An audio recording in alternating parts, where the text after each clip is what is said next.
मित्रांनो, रोजच आपण मराठी बोलत असतो. मराठी ही आपली मातृभाषा आहे आणि आपण रोज मराठी बोलत असताना काही ना काही न कळत नियमांच्या काही चुका करत असतो. व्याकरणदृष्ट्या आपण चुका करत असतो. मग मी या व्हिडिओच्या सुरुवातीला एक प्रश्न विचारतो. त्या प्रश्नाचं उत्तर तुम्ही मला कमेंट बॉक्समध्ये टाका. नंतर आपण आपल्या लेक्चरला सुरुवात करूया. विद्यार्थी मित्रांनो, मला हे सांगा, आईने बाळाला खायला दिले. आईने बाळाला खायला दिले यामध्ये हा प्रयोग कोणता आहे? या प्रश्नाचं उत्तर तुम्हाला कमेंट बॉक्समध्ये टाकायचं आहे. ज्याही विद्यार्थ्याची चांगली तयारी झाली असतील त्याने काय करायचं तर या व्हिडिओच्या कमेंट बॉक्समध्ये त्या प्रश्नाचं उत्तर द्या. बघा, 3 पर्याय सांगतो तुम्हाला मी. 3 पर्यायापैकी एक, कर्तरी प्रयोग, कर्मणी प्रयोग आणि भावे प्रयोग. यापैकी कोणता प्रयोग आहे ते तुम्ही कमेंट बॉक्समध्ये टाकायचा आहे. चला तर मग आज आपण पाहूया मराठी व्याकरणावरील काही महत्त्वाचे प्रश्न. जे प्रश्न तुम्हाला 100% इथं धोकादायक आहेत, जे पेपरमध्ये आहे. ओके, कन्फ्युजन समोर निर्माण करणार आहे. पहिले बेसिक लेवलचे काही प्रश्न पाहून घेऊया, नंतर आपण अवघड लेवलचे सर्व प्रश्न पाहणार आहोत. व्हिडिओ आवडल्यास आपल्या मित्रांना शेअर करून द्यायचा आणि जर तुम्ही चॅनलवर नवीन असाल तर तुम्ही या चॅनलला सबस्क्राईब करून लाईक करून टाका, कारण जेणेकरून तुम्हाला या व्हिडिओची प्रत्येक नोटिफिकेशन पडली पाहिजे आणि बेल आयकॉन तुम्ही चालू करून ठेवा. म्हणजेच ज्या वेळेस व्हिडिओ अपलोड होईल किंवा लाईव्ह लेक्चरला तुम्हाला येता आलं पाहिजे, म्हणून आपण हे लेक्चर घेत आहोत. ओके, चला बघा काय म्हटलेलं आहे. पोलीस भरती 2026 ची जर तुम्ही तयारी करायला असाल, म्हणजेच 25ला फॉर्म भरलेला आहे, 26 झालेला आहे चालू. आता पाहता पाहता दिवस जात आहे आणि हे दिवस जात असताना आपल्याला तारखा वाढून देत आहे, तारीख पर तारीख, तारीख पर तारीख, तारीख पर तारीख. पण जो व्यक्ती यामध्ये निरंतरता राहील, सातत्य ठेवणार, तो 100% लागणार आहे. आणि ज्याला वाटायला की आपल्याला आणखी बी टाइम भेटणार आहे, आणखी बी टाइम भेटणार आहे, तर तू इथंच राह बाबा, तुला समोर जायची काहीही गरज नाही. तू बिनफालतूचं कॉम्पिटिशन मध्ये उतरा लागला आणि याच्यामध्ये तुझं काही स्वार्थही नाही, ध्येयही नाही, हे लक्षात ठेव. म्हणून म्हटलं की तयारी चांगली करा, निरंतरता ठेवा. आताही वेळ गेलेली नाही आहे. जबरदस्त जर तयारी करतो म्हटलं तर 100% यशस्वी होऊ शकता. बघा, मराठी PYQ महासंग्राम, मिशन खाकी, नाद भरतीचा, नाद भरतीचा असो किंवा नाद वर्दीचा असो, नाद हा पूर्ण करायचं कर्तव्य तुमचं असते आणि हे कर्तव्य पूर्ण करण्यासाठी तुम्हाला आपलं 100% दररोज बेस्ट देणं आहे. ओके, जो व्यक्ती 100% रोज देतो आपला, 100% तो यशस्वी होणार म्हणजे होणारच. हे मी त्रिकालबाधित सत्य गोष्ट सांगून देतो इथं. ओके, 100 प्रश्न प्लस विश्लेषण आपण त्याच्यामध्ये पाहणार आहोत. आजचा पहिला भाग आहे. तर चला चालू करूया आपल्या पहिल्या भागाला. पहिल्याचा प्रश्न तुमच्या स्क्रीनवर आहे. काय म्हटलेलं आहे बघा, प्रश्नांची उत्तरं तुम्हाला कमेंट बॉक्समध्ये द्यायची आहे. मराठी भाषेत एकूण वर्ण किती? मराठीतून आपण नेहमी अभ्यास करतो आणि बेसिक लेवलचे पहिले काही प्रश्न पाहतो, नंतर नेक्स्ट लेवलचे प्रश्न पाहूया. काय म्हटलेलं आहे, मराठी भाषेत एकूण वर्ण किती आहेत? चला सांगा या प्रश्नाचं उत्तर. ऑप्शन क्रमांक A 34, ऑप्शन क्रमांक B 48, ऑप्शन क्रमांक C 52, ऑप्शन क्रमांक D 50. कमेंट बॉक्समध्ये या प्रश्नाचं उत्तर आलं पाहिजे. जर नाही येत असेल तर मी आहोच. चला बघा काय करायचं आहे, कमेंट बॉक्समध्ये आन्सर द्या. पूर्वीला एकूण 48 वर्ण होते. वर्ण म्हणजे काय तर आपल्या मुखाद्वारे निघणाऱ्या मूळ ध्वनींना आपण वर्ण म्हणत असतो. आपल्या मुखाद्वारे निघणाऱ्या मूळ ध्वनींना वर्ण आपण म्हणत असतो. वर्ण एकूण पहिले 48 होते 2009 पर्यंत. ओके, 2009 पर्यंत एकूण 48 वर्ण होते. परंतु त्याच्यानंतर शासन निर्णयानुसार आता वर्ण किती आहेत हेही तुम्हाला माहित असणं आवश्यक आहे, कारण नवीन पुस्तक आहेत, नवीन माहिती आहे. तर तयारी तशी करा. बघा, सध्या आहेत 52 वर्ण.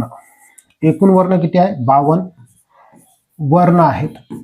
आता यामध्ये बी बघा 34 व्यंजने आहेत. व्यंजने. ओके, त्यानंतर 12 मूळ, 12 स्वर आहेत. स्वर. त्यानंतर 2 इंग्रजी स्वर. इंग्रजी स्वर, त्याला आपण ॲ आणि ऑ म्हणत असतो.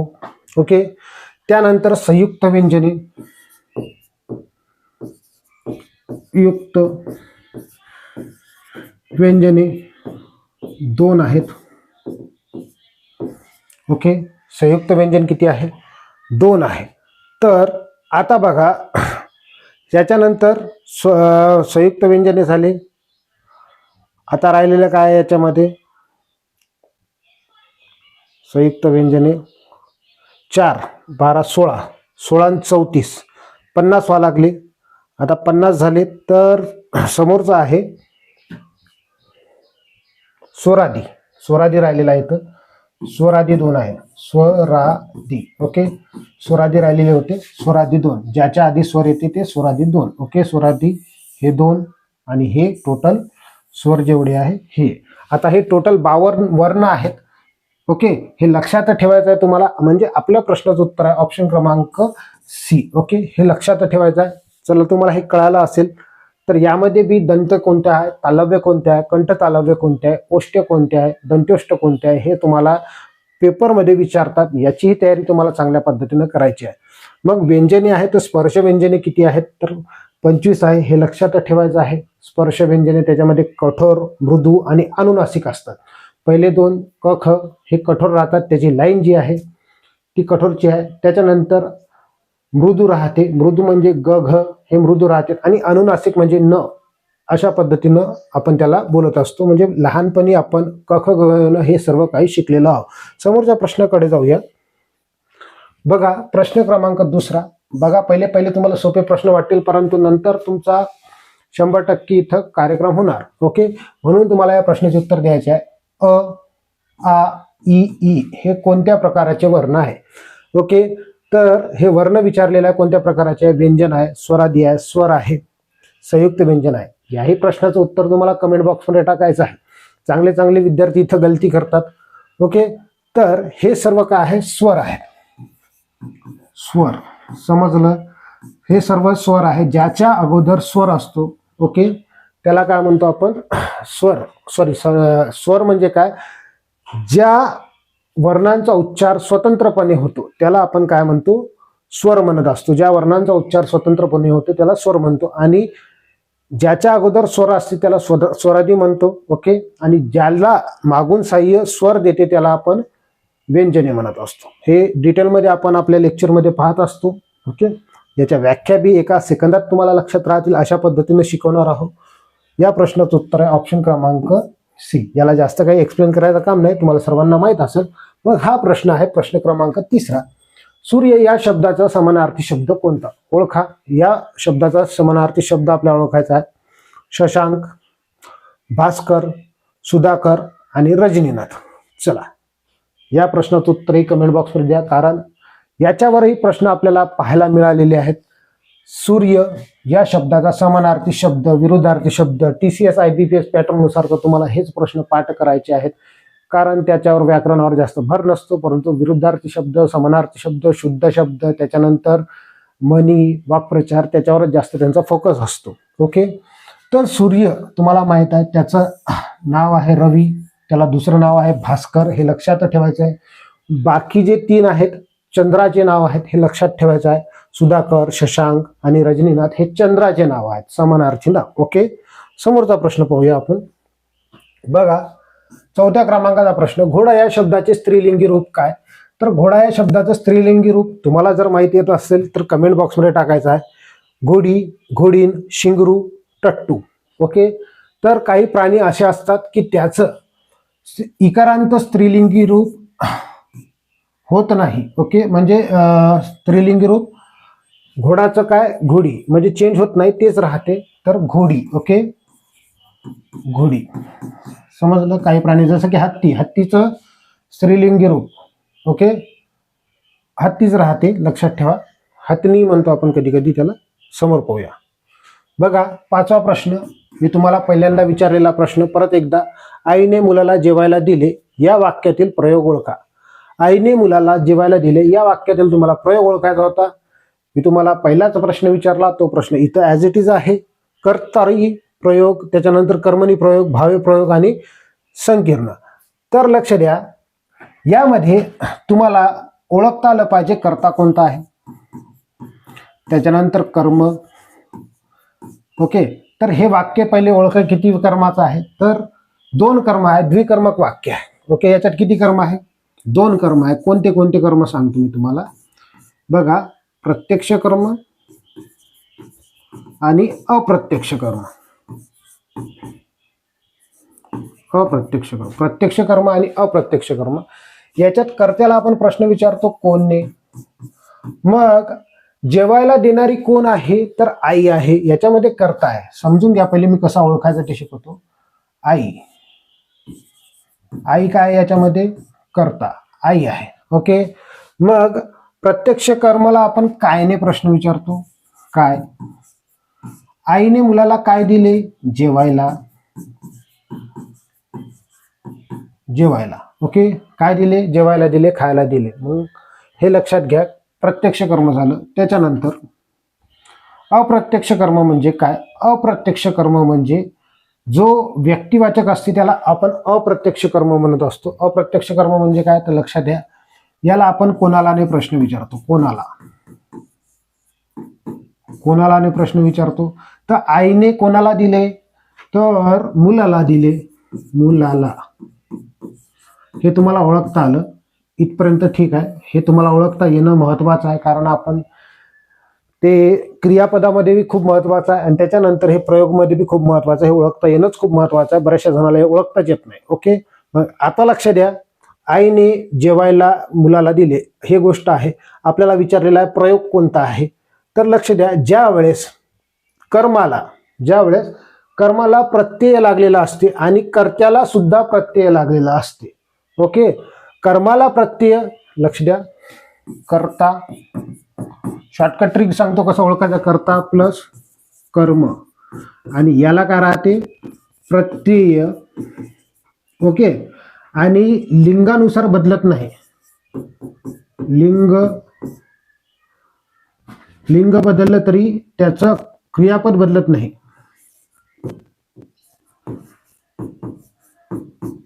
तरी क्रियापद बदलत नाही. बघा, क्रियापद बदलत नाही, हे लक्षात ठेवा. त्यावेळेस ती राहते भावे प्रयोग. कोणता प्रयोग, भावे प्रयोग. समजून घ्या. आता तुम्हाला समजून सांगतो मी. ही गोष्ट तुम्हाला समजणं खूप महत्वाची होती, म्हणून मी तुम्हाला पहिले डिटेलमध्ये समजून सांगितलं. आता आपण सहज ओळखू शकतो. जर आईनेच्या जागेवर मी बाबाने, आता त्यांचं लिंग चेंज केलं, बाबाने मुलाला खायला दिले चेंज झालं का, नाही. आईच्या जागेवर मी बाबा म्हटलं, बाबाने मुलांना खायला दिले, तर इथं कोणत्याही प्रकारचा बदल झाला का, नाही झाला. मग हा प्रयोग कोणता आहे, तर हा प्रयोग आहे भावे प्रयोग. समजलं. अशा पद्धतीने या शॉर्ट ट्रिक्सनुसार तुम्ही सहज काही गोष्टी लक्षात ठेवू शकता. एवढाच अभ्यास करायचं काम आहे. 100% तुम्ही प्रश्न सोडवू शकता. त्यापूर्वी विद्यार्थी मित्रांनो, अशीच प्रश्न सोडवायचे आहेत, चांगली पद्धतीने तयारी करायची आहे, सिंपल भाषेत तुम्हाला तयारी करायची आहे. पोलीस असेल, वनरक्षक असेल, तलाठी असेल, सरळ सेवा असेल, कोणतेही पद, MPSCचे पद असेल, तर ऑनलाईन फास्ट ट्रॅक बॅच आपल्याजवळ अवेलेबल आहे. पोलीस भरतीची बॅच आपली सुरू आहे. लाईव्ह प्लस रेकॉर्डेड ही बॅच आहे. विद्यार्थी मित्रांनो, नाद फक्त वर्दीचाच आपल्याला करायचा आहे.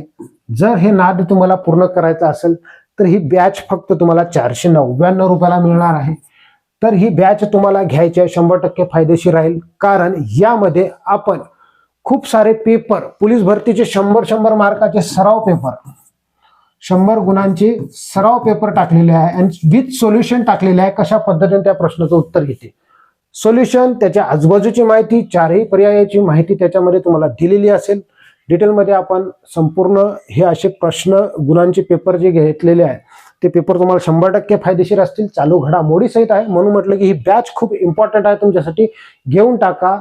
500 रुपये तुम्ही कुठेही वेस्ट करता. खूप महत्वाची बॅच आहे. जर तुम्हाला ही नोकरी लागली, एका मार्कानं सुद्धा तुम्हाला नोकरी लागली असेल तर 100% सांगतो तुम्हाला या बॅचचा खूप फायदा होणार आहे. लक्षात घ्या. शॉर्ट आणि सिंपल ट्रिक्सनुसार आपण सांगणार, शिकवणार विद्यार्थ्यांना कशा पद्धतीनं आपण तयारी करायची आहे. मग तुम्हाला काय करायचं आहे, ॲप डाउनलोड करायची आहे. कुठून करायची, तर या व्हिडिओच्या डिस्क्रिप्शन बॉक्समध्ये जायचं, मोर बटनावर क्लिक करायचं, खाली लिंक दिलेली आहे ॲप्लिकेशनची, ती लिंक तुम्ही काय करायची, डाउनलोड करून घ्यायची आहे.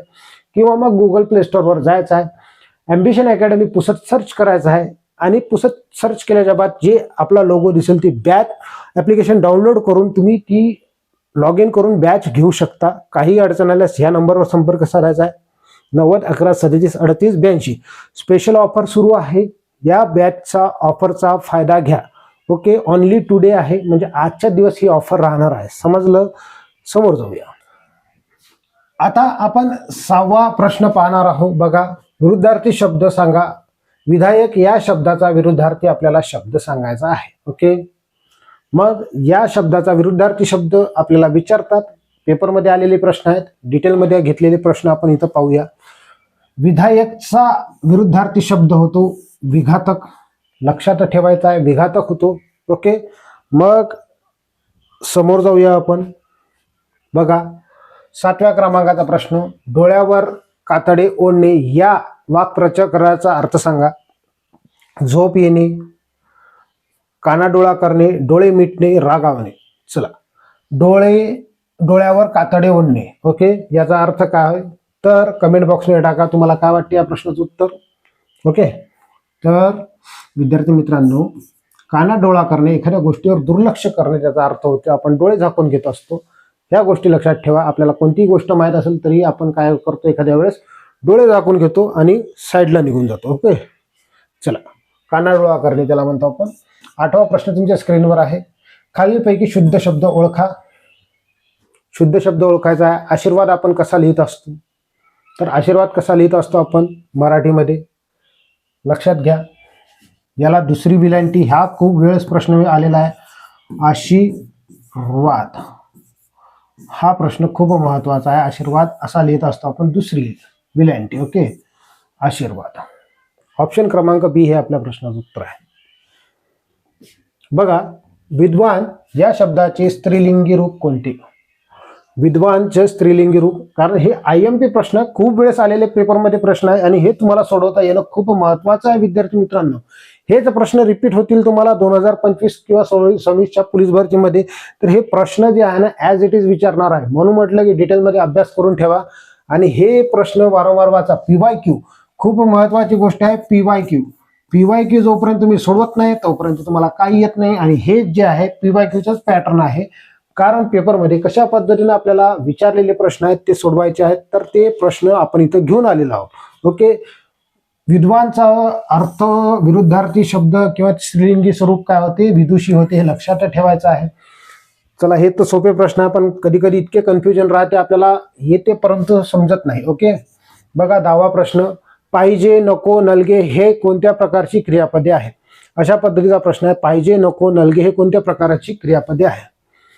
बघा, शक्य क्रियापद, प्रायोजक क्रियापद, अनियमित क्रियापद, भावकर्तृक क्रियापद.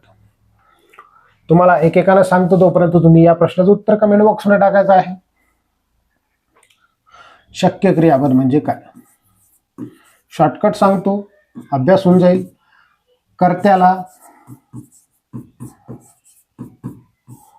कर्त्याला शक्य असते एखादी क्रिया करणे. शक्य असते एखादी क्रिया आणि क्रियापदाला वते प्रत्यय लागते. काय लागते? वते प्रत्यय. हे लक्षात ठेवा. प्रायोजक क्रियापद म्हणजे काय? प्रायोजकचा अर्थच होते प्रयोग करणे आणि हे प्रयोग कर्मावर किंवा दुसऱ्या गोष्टीवर केलेला जातो. ओके, कर्मावर प्रयोग असतो तो आणि कर्त्याने ती क्रिया स्वतः न करता इतरांकडून करून घेतलेली असते आणि त्याला सुद्धा वते प्रत्यय लागते. हे नंतर सांगतो डिटेलमध्ये तुम्हाला, पहिले समजून घ्या. अनियमित किंवा गौण त्याला आपण म्हणतो, त्याला सामान्य क्रियापद बी म्हणतो, गौण क्रियापद. बघा, ज्याचा मूळ धातूच कळत नाही ते अनियमित किंवा गौण आहे. ओके, मूळ धातू समजत नाही. मूळ धातू समजत नाही. ओके, ज्याचा मूळ धातू समजत नाही ते काय आहे? गौण क्रियापद आहे, म्हणजे अनियमित राहते ते. ओके, आता त्यानंतर भावकर्तृक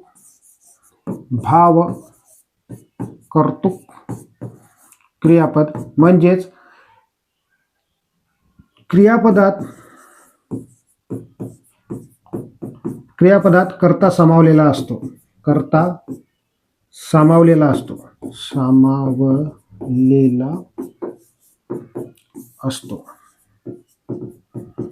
आता बघा, एकेकाने सर्व उदाहरणं देऊन सांगतो.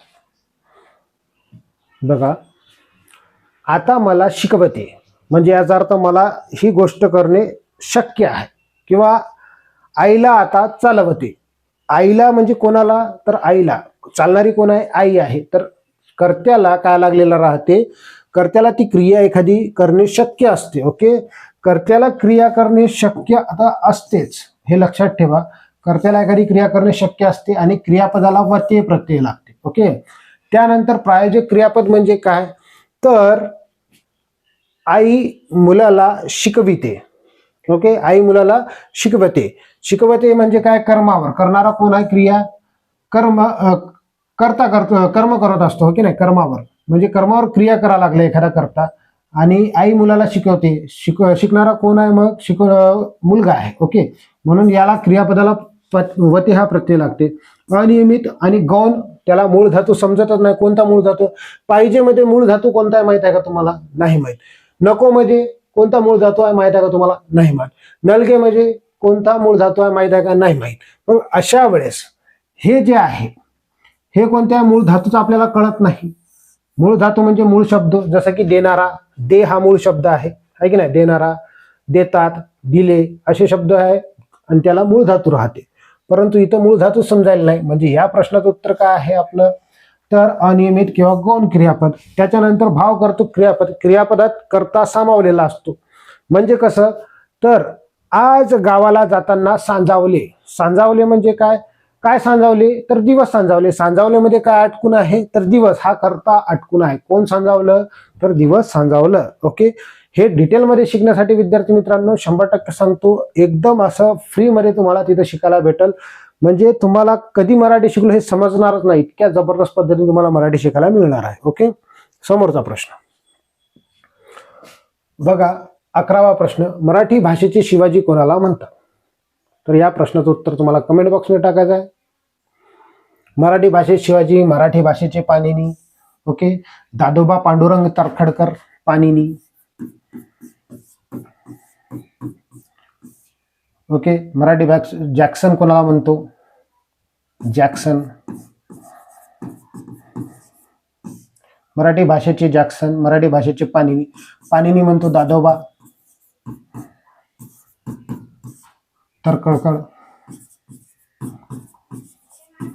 तर्खडकर.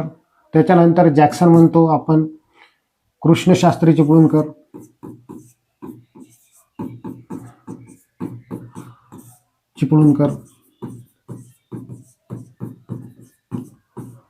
त्याच्यानंतर हे जे आहे मराठी भाषेचे शिवाजी,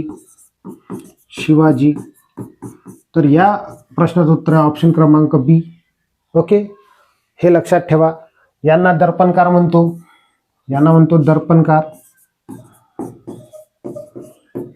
मराठी वृत्तपत्राचे जनक, मराठी वृत्तपत्राचे जनक. क्लिअर आहे, समजलं असेल तुम्हाला. समोर जाऊया. विष्णू वामन शिरवाडकर, गद्यांचे जनक आपण त्याला म्हणतो मराठीच्या. त्याच्यानंतर बघा 12वा प्रश्न, पुढीलपैकी संयुक्त स्वर कोणता आहे. संयुक्त स्वर म्हणजे दोन स्वर एकत्र येतात. संयुक्त, दोन स्वर एकत्र, त्याला आपण म्हणतो संयुक्त स्वर. आता संयुक्त स्वर म्हणजे काय, त्याच्यात दोन स्वर आहे. अ मध्ये दोन स्वर आहे का, नाही. ई मध्ये आहे का, नाही. उ मध्ये आहे का, नाही. अ प्लस ओ, अ प्लस आ मिळून ओ तयार होते. ओके, ओ तयार होते म्हणजे हे संयुक्त स्वर आहे.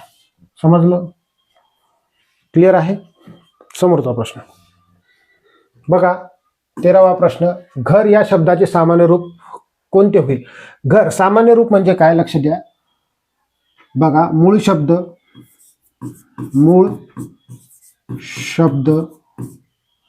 सामान्य रूप आणि प्रत्यययुक्त शब्द, हे तीन घटक तुम्हाला एका झटक्यात समजून सांगतो काय आहे ते. तर बघा, मूळ शब्द म्हणजे काय, घर. ओके, आता सामान्य रूप म्हणजे काय, प्रत्यय लागण्यापूर्वी जे शब्दाची तयारी होते ते म्हणजे घरा.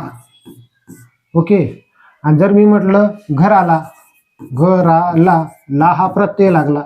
आता हे पूर्ण जे शब्द आहे ते अपुरे असतात, म्हणजे प्रत्यय लागत नाही परंतु मूळ शब्दाच्या बाहेर राहते. ओके. त्याला आपण सामान्य रूप म्हणत असतो. जसं की एखादा शब्द अजून घेतो म्हटलं आपण, जसं की झाड, मग झाडा, झाडा. ओके.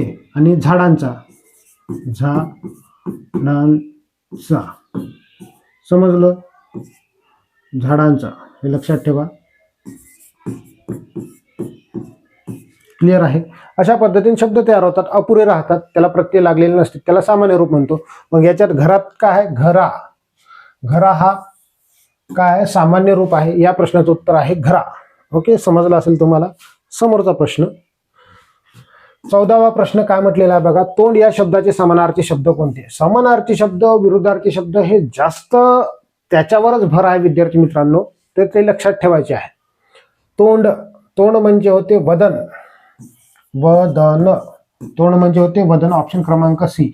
हस्त म्हणजे हात, पद म्हणजे पाय, नयन म्हणजे डोळे, हे लक्षात ठेवायचं. समोरचा प्रश्न 15व्या क्रमांकाचा, पुढीलपैकी विशेष नाम ओळखा. विशेष नाम म्हणजे काय, तर विशेष नाम तुम्हाला लहानपणापासून शिकलेलं आहे, विशेष नाम तुम्हाला ओळखता येते. हिमालय हा विशेष नाम आहे. ओके. विशेष नाम नेहमी एकवचनीच असतो, नियम लक्षात घ्या. विशेष नाम नेहमी एकवचनी असतो, एकवचनी. त्याला अनेक वचन करता येत नाही, लक्ष द्या. हिमालयाला अनेक वचन करता येईल का, नाही. त्याच्यानंतर दुसरा काय आहे, विशेष नामाचे लिंग निश्चित असते, लिंग निश्चित, लिंग निश्चित असते. आता मी जर म्हटलं किरण नाव, किरण हे मुलाचंही नाव आहे आणि मुलीचंही नाव आहे. विमल मुलाचंही नाव आहे आणि मुलीचंही नाव आहे, परंतु त्यांचे लिंग निश्चित असतात, हे लक्षात ठेवा. मुलगा आहे की मुलगी आहे. समजलं असेल तुम्हाला. समोर जाऊया. विद्यार्थी मित्रांनो बघा, पोलीस भरतीची तयारी करायला लागले, ऑफलाईन बॅचची तयारी तुम्ही शोधात आहात. ऑफलाईन बॅच तुम्हाला लावायची आहे, कुठं लावायचं हे कळत नाही आहे. जर तुम्हाला चांगल्या पद्धती बेस्ट स्ट्रॅटर्जीनं तयारी करायची असेल तर लेखी प्लस फिजिकल संपूर्ण आपल्याजवळ आहे. बघा, नवीन फास्ट ट्रॅक बॅच सुरू झालेली आहे. नवीन फास्ट ट्रॅक बॅच तुम्हाला लावायची असेल तर तुम्हाला या नंबरवर संपर्क साधायचा आहे, 9011373882, किंवा मग बिडवाईनगरला येऊन आमच्या अकॅडमीला भेट द्यायची आहे. बिडवाईनगरच्या गेटवरच आमची अकॅडमी आहे. वर्दीचा महासराव सुरू झालेला आहे. सकाळी 8:45 आपले सर्व काही क्लासेस सुरू झालेले आहे. फास्ट ट्रॅक बॅच आहे, वेळेत तुमचं पूर्ण सर्व काही कोर्स होईल. 100% हमी देतो आणि तयारी तुम्हाला तशीच करून घेईल. ओके. चला तर मग लवकरात लवकर भेट द्यायची आहे तुम्हाला. समोरचा प्रश्न पाहूया. प्रश्न क्रमांक 16वा, धाकटा या शब्दाचा विरुद्धार्थी शब्द कोणता. म्हणजे आपल्याला विरुद्धार्थी शब्द विचारलेला आहे, तर धाकटा या शब्दाचा विरुद्धार्थी शब्द विचारला. धाकटा म्हणजे होते छोटा, लहान. ओके. लहानचा विरुद्धार्थी मोठा, थोरला त्याला म्हणतो आपण. ऑप्शन क्रमांक सी हे आपल्या प्रश्नाचं उत्तर आहे. बघा, धाकटा, थोरला, याच्यामध्ये मोठा 2 ऑप्शन दिलेले आहे. त्याचा अर्थ मोठा बी होऊ शकतो. ओके. परंतु शब्दशः जर अर्थ काढला तर थोरला. ओके. चला, हे लक्षात ठेवा. फक्त याच्यात दोघांनी कन्फ्युजन आहे, पण थोरला होते 100%. ओके. समोर संधी सोडवायची आहे. 17व्या क्रमांकाचा प्रश्न आहे. महोत्सव, महोत्सव, गुणादेश आहे. हे गुणादेश संधी, अ प्लस उ, अ प्लस उ, ओ तयार होते, अ प्लस उ, ओ तयार होते, महोत्सव असं. म्हणून हे गुणादेश संधी आहे. आणि गुणादेश संधी आहे, परंतु याचं जर आपल्याला फोड करायची या संधीमध्ये महाउत्सव होते. महाउत्सव कोणता आहे, तर ऑप्शन क्रमांक बी हे आपल्या प्रश्नाचं उत्तर आहे, महाउत्सव. ओके. समजलं असेल. समोर जाऊया. बघा, बोलणारा या शब्दातील मूळ धातू ओळखा. मी मूळ धातू म्हणजे लक्षात घ्या, मूळ धातू म्हणजे मूळ शब्द. मूळ शब्द. तर हे लक्षात घ्या, बोलणाराचं काय होते मूळ धातू? बोल होते. काय होते? बोल. म्हणजे आपल्या प्रश्नाचं उत्तर काय आहे? ऑप्शन क्रमांक बी.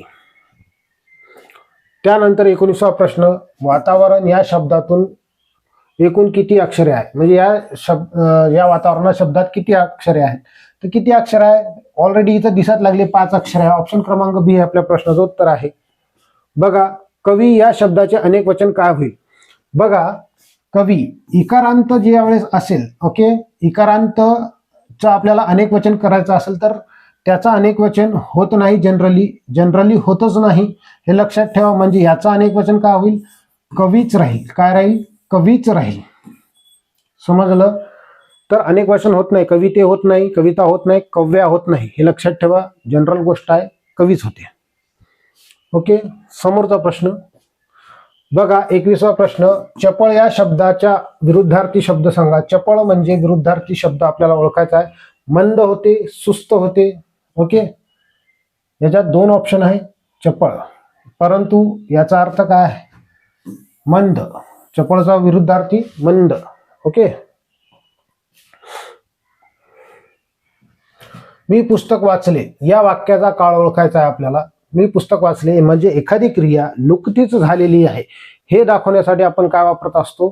तर लक्ष द्या, इथं आपण भूतकाळ वापरतो. एखादी क्रिया नुकतीच झालेली आहे, काही काळापूर्वी वाचलं, क्रिया झालेली आहे, म्हणून हे भूतकाळ आहे. ओके, भूतकाळ हे लक्षात ठेवायचं. आपण भूतकाळाचाही कोणता प्रकार विचारला तुम्हाला तर हे साधे भूतकाळ आहे. मी पुस्तक वाचले. ओके, साधे भूतकाळ. त्याच्यानंतर 23वा प्रश्न, केवढी मोठी इमारत ही? इथं आपल्याला काय दिलेलं आहे? तर उद्गारवाचक चिन्ह दिलेलं आहे. हे वाक्याच्या कोणते प्रकार आहे? तर इथं विधानार्थी वाक्य, प्रश्नार्थी वाक्य, आज्ञार्थी वाक्य आणि उद्गारार्थी वाक्य. तर तुम्हाला सांगता आलं पाहिजे की हे उद्गारार्थी वाक्य आहे. जनरल गोष्ट आहे, सोपा प्रश्न आहे. ऑप्शन क्रमांक सी आपल्या प्रश्नाचं उत्तर आहे. मनातल्या भावना बाहेर निघत आहे. 24वा प्रश्न, ज्याला कोणीही शत्रू नाही असा शब्दसमूहाबद्दल एक शब्द त्याला आपण म्हणत असतो. हे वारंवार विचारतात. ज्याला कोणीही शत्रू नाही त्याला आपण काय म्हणतो? अजात शत्रू. त्याला काय म्हणतो आपण? अजात शत्रू. ओके, चला इथपर्यंत क्लिअर आहे. समोरचा प्रश्न 25वा, उंटावरचा शहाणा या म्हणीचा अर्थ काय? तर उंटावरचा शहाणा म्हणजे काय? मूर्खपणाचा सल्ला देणारा. आणि लोक आजकाल अशाच लोकांना मानतात आणि मूर्खपणाचा सल्ला देणारा जवळूनच शरीरे घेत असतात. म्हणून त्या लोकांची प्रगती होत नाही. जे व्यक्ती मूर्खपणाचा सल्ला घेते, मूर्ख लोकांकडून सल्ला घेते, सल्ला घेण्यासाठी कोणताही अभ्यासू व्यक्ती पाहिजे, ज्यानं अनुभव घेतलेला असला तरी चालते. अनुभव खूप महत्वाचा आहे. तुमचा सर्वात मोठा गुरु म्हणजे काय? तर अनुभव आहे. म्हणून म्हटलं की उंटावरचा शहाणा जर तुम्हाला भेटला तर त्याच्यातून सल्ला घेऊ नका. हुशार राहा, तत्पर राहा, 100% तुम्ही यशस्वी होसाल. विद्यार्थी मित्रांनो, आजच्या व्हिडिओमध्ये आपण हे जे काही क्वेश्चन पाहिलेले खूप महत्त्वाचे प्रश्न होते, वारंवार विचारलेले प्रश्न होते. व्हिडिओ जर आवडला असेल तर व्हिडिओला लाईक करा. चॅनलवर नवीन आले असाल तर चॅनलला सबस्क्राईब करा. भेटूया आपण समोरच्या व्हिडिओमध्ये. धन्यवाद.